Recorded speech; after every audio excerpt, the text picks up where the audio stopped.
In this lesson, we're going to update our navigation menu to be fully Bootstrap ready and responsive via Bootstrap. So we're going to get rid of some of our styling that we had been working on earlier and just simply contain the Bootstrap information. So I'm going to go down into the style sheet because just like the previous example, whenever we're making changes to our HTML code and we're adjusting how our menu is being presented, we also need to make adjustments to how we're presenting our CSS. So we won't need this anymore. We're going to leave the FA bars for the font awesome bars so that we get a fairly good size on them, because we do need to have some kind of context there menu.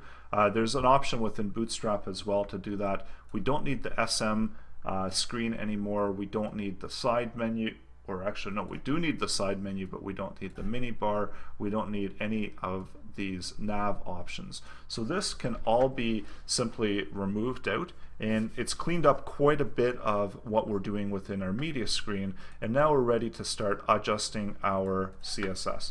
We can also take a quick look at the website, and it's not really functioning well without that CSS. So let's make some updates and changes within our website now. So the first thing that we want to do is we want to update.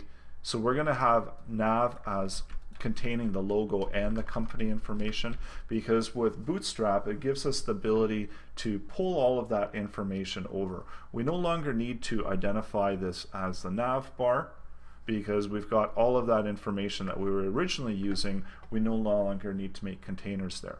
So with Bootstrap, it's got a built-in class called NavBar, and then it's got additional styling for the NavBar. So this is what I'm adding in here, where I'm typing in NavBar to let it know that it's a navigation bar, and then here it's setting the additional look and feel of the NavBar, and we're just going to go with the default one for now.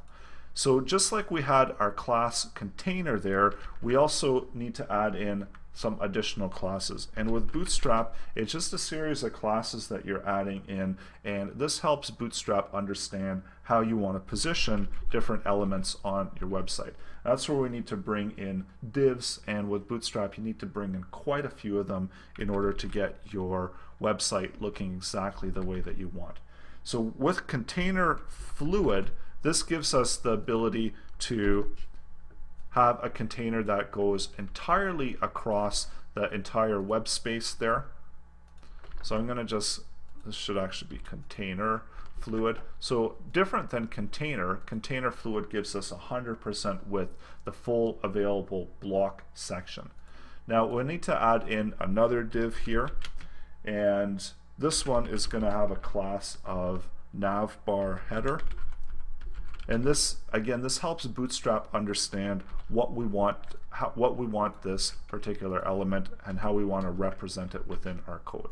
So NavBar header, and then next we need to set up a button or something to be toggled when it gets clicked, that we're gonna fire off that Bootstrap function. So let's create that right now as well, and we're gonna just do button type, and type is a button, and then the class. So this is an important part where we need to specify that this is a NavBar toggle. So this is a class, but it's also going to help Bootstrap understand how we want to use this particular element, and we want to use it as collapsed. So that's the type of navigation bar. So collapsed bar. And we need to add in data toggle. So this helps jQuery understand even more information of what we want to do and how we want to utilize this. So we can do data toggle, and we want to make it a collapsible menu. And then data target. So this is also extremely important because we need to target what we want to collapse, and we're going to collapse everything in this UL list. So we're going to target NavBar, and there's our NavBar ID that we're going to reuse again. So that's the button, and then within the button we need to have some kind of characters there. So it could be any characters you want, but I'm going to use the same one we used in the mini menu there and save that part. So now whenever we go to the web page, let's see what's happening now. So we're still not looking proper because we haven't added in all of the styling. So that's the important thing about Bootstrap, is we really do need to add in all of the styling.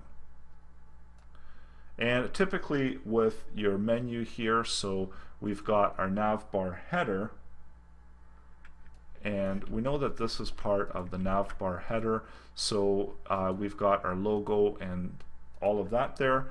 Next, I'm going to create another div, and this is going to get the ID NavBar. So notice that it's tying it together with the target here using the ID. And class, we need to specify what we want the class to be. So the class is going to be nav, so it's a navigation bar, so Bootstrap understands that, and NavBar nav, and we can pull the NavBar over to the right or left, so we're going to do a right navigation bar.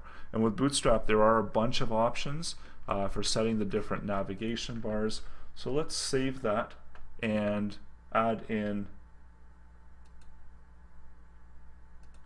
So actually I got the class wrong here. We need to add this class in to this unordered list. And we need to actually update this to NavBar collapse. So again, more Bootstrap styling. So this has to be NavBar collapse because that is the option that we chose, and the menu class is going to be collapse. So let's take a look at this now. I'm going to refresh the page and see what's happening now.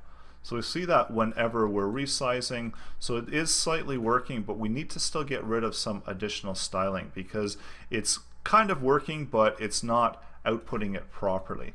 So there are some additional options that we do need to make updates here, and typically with Bootstrap, so this would typically be an href, so it would be linking somewhere. So I'm going to just style this as we normally would in Bootstrap, and I do need to get rid of that logo there.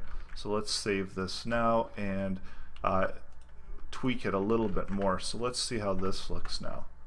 So opening up that window, I can close down that one, and we can see that it is starting to look more like a menu that we want to present, but it's still not opening and closing, and that's because we still have some additional styling that we've got to get rid of within our build.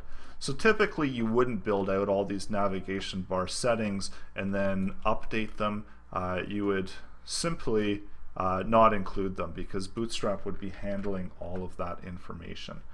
So now when we go out to our website and if we refresh it, we can see that now we've got a working menu, except it's not clicking, so we still need to add that functionality in, but we do have the company name there, and we have the menu that's collapsing and it's not opening yet, but it is showing as a typical navigation menu when we're resizing. And then we've got our company name and our logo information, which can sit there on the left hand side.